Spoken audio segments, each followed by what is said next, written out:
I'm going to start this one with a story. In my class baseline that I just did, there was a kid named Taurus. And wow, this kid was kind of a poster child for both of these things, for emotional intelligence and self-esteem. And he just changed phenomenally. He was only there for 5 classes. And when he first arrived, mom came with him, sat there the whole class. It was just her and him. And, he really didn't leave mom's side, except maybe 10 minutes. I think he went to the tree to climb with Cassie. But the rest of the time, he really stuck to mom's side. Very nervous about being left without mom. The only thing he opened up to was telling Cassie that he liked climbing, and they went to the tree. The next class, he opened up a little bit more and a little bit more. Finally, by the last class, he was like, bye, Mom. Mom left. Let's see, the second to last class, I was the one that went with him to the climbing tree. And he was talking about, his mom was there too, and he was talking about how hard it was to get up this tree. So we had some dialogue, it might take some time, like, you might have to try again next week and the week after that. And just that, like, I had confidence in him that if he kept at it and he kept trying it, that he would absolutely someday be able to climb the tree. He was pretty far on the second to last day of class. And I tried to give him some leading questions of, like, what could you do maybe to, like, make it easier to get up higher? Or, maybe could you build something to give you a little step up? And it's funny, he wasn't even picking up on it. And I was like, all right, it's cool, he's not ready. And then the last class, he saw Ryder use a stick to climb up the tree. And I didn't see this part. I was there after Ryder had already climbed and Cassie and I switched.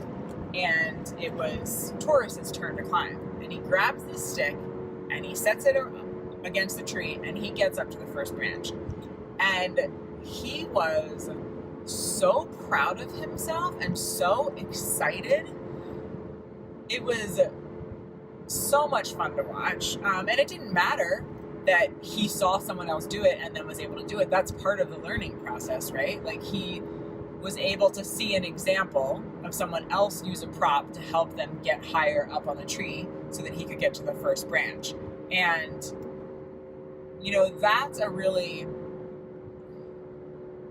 that is one of the ways that forest school is amazing, right? The kids get to figure it out for themselves and with each other, instead of just having me, if I had let him, let's say, if I let him stand up on my knee to get up to the first branch, he really wouldn't, it just would have been so much more empty of a process, so much more shallow.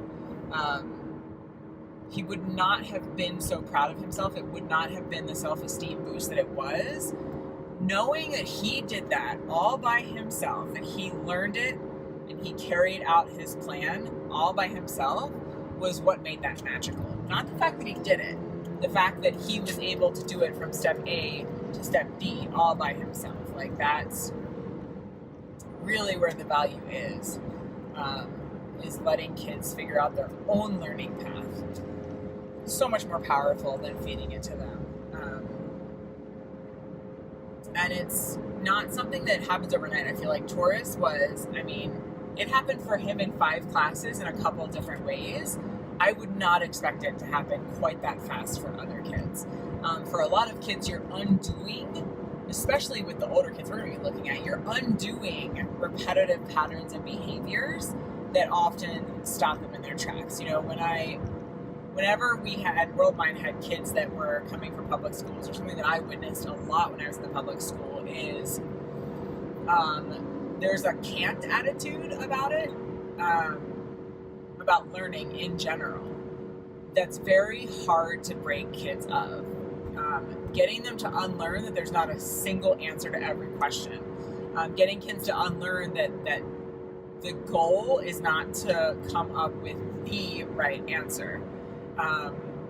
That's a really hard habit to break. And so I think, depending on what their challenge is, the process of building that self-esteem, And emotional intelligence is going to be a much longer process for most kids.